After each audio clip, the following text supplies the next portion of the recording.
America और Israel के हमले में आयतुल्लाह अली खामनेई की मौत के बाद ईरान में नई लीडरशिप को लेकर चर्चा तेज हो गई, क्योंकि इस घटना के बाद ईरान में राजनीतिक अस्थिरता और नेतृत्व संकट के हालात पैदा हो गए। ऐसे में पूरी दुनिया की नजर ईरान के अगले नेतृत्व पर टिक गई और नया सुप्रीम लीडर चुने जाने तक ईरान के संविधान के मुताबिक वहां एक लीडरशिप काउंसिल का गठन किया गया।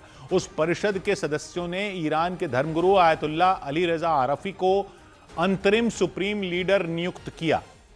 उस लीडरशिप काउंसिल में ईरान के राष्ट्रपति मसूद पेजेश्कियान, ईरान के मुख्य न्यायाधीश और गार्डियन काउंसिल के एक सदस्य को शामिल किया गया और ईरान के संविधान के मुताबिक नया सुप्रीम लीडर चुने जाने तक यही लीडरशिप काउंसिल नेतृत्व की जिम्मेदारी संभालेगी। लेकिन ईरान के संविधान में उस काउंसिल को पूरे अधिकार नहीं दिए गए और ऐसे में आयतुल्लाह अली खामनेई के बाद ईरान में एक मजबूत सुप्रीम लीडर की तलाश तेज हो गई, क्योंकि ईरान में इस वक्त जो हालात हैं उसमें किसी के लिए भी सत्ता की बागडोर संभालना आसान नहीं होगा।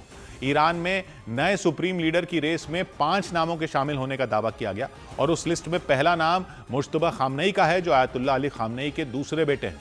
इसके अलावा आयतुल्लाह अली रजा आरफी के भी रेस में शामिल होने का दावा किया गया। अली खामनेई की मौत के बाद उन्हें ईरान का अंतरिम सुप्रीम लीडर नियुक्त किया गया। इसके साथ ही ईरान के खुफिया विभाग के प्रमुख अली असगर हिजाजी भी सुप्रीम लीडर की रेस में बताए गए। ईरान में प्रमुख धर्मगुरु हासिम हुसैन बुशैरी को नाम भी सुप्रीम लीडर बनने की रेस में बताया गया और विदेश मामलों में खामनेई के सलाहकार रह चुके अली अकबर विलायती का नाम भी इसमें शामिल है। दावों के मुताबिक आने वाले कुछ दिनों में इन्हीं चेहरों में किसी एक को ईरान का सुप्रीम लीडर चुना जा सकता है और ईरान में नया सुप्रीम लीडर चुनने का अधिकार वहां की असेंबली ऑफ एक्सपर्ट्स बताई जाती है, यानी विशेषज्ञों की सभा के पास है।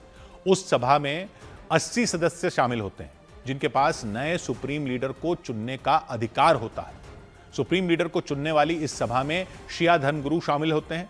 उन्हें हर 8 साल में चुनाव के जरिए चुना जाता है। इसकी उम्मीदवारी पेश करने वालों को गार्डियन काउंसिल की सहमति लेनी होती है। इसके सदस्य इतने ताकतवर होते हैं कि उनके पास सुप्रीम लीडर के चयन के साथ जरूरत पड़ने पर उन्हें पद से हटाने का भी अधिकार होता है। हालांकि ईरान के इतिहास में अभी तक किसी भी सुप्रीम लीडर को उनके पद से हटाया नहीं गया, लेकिन वो अधिकार होता है। उधर अमेरिका और इजरायल के हमलों के जवाब में ईरान ने बहरीन के एक इमारत पर हवाई हमला कर दिया। दिन के वक्त हुए इस हमले में उस इमारत के आसपास मौजूद लोगों में दहशत मच गई, क्योंकि उस इमारत में आग की लपटें उठती नजर आई। इसके अलावा काला धुआं कई किलोमीटर दूर से ही दिख रहा। ईरान के इस हवाई हमले के वक्त उस बहुमंजिला इमारत के आसपास काफी लोग मौजूद थे। जैसे ही लोगों ने धमाके की आवाज सुनी, वो दहल गए। देखते ही देखते वो इमारत आग की लपटों से गिर गई। इसकी वजह से इमारत के सामने वाली सड़क पर जैम भी लग गया। हालांकि ये पता नहीं चल पाया कि इस हमले के वक्त उस इमारत में कितने लोग मौजूद थे। और इस बीच ईरान की राजधानी तेहरान में एक और हमले ने वहां लोगों को दहला कर रख दिया।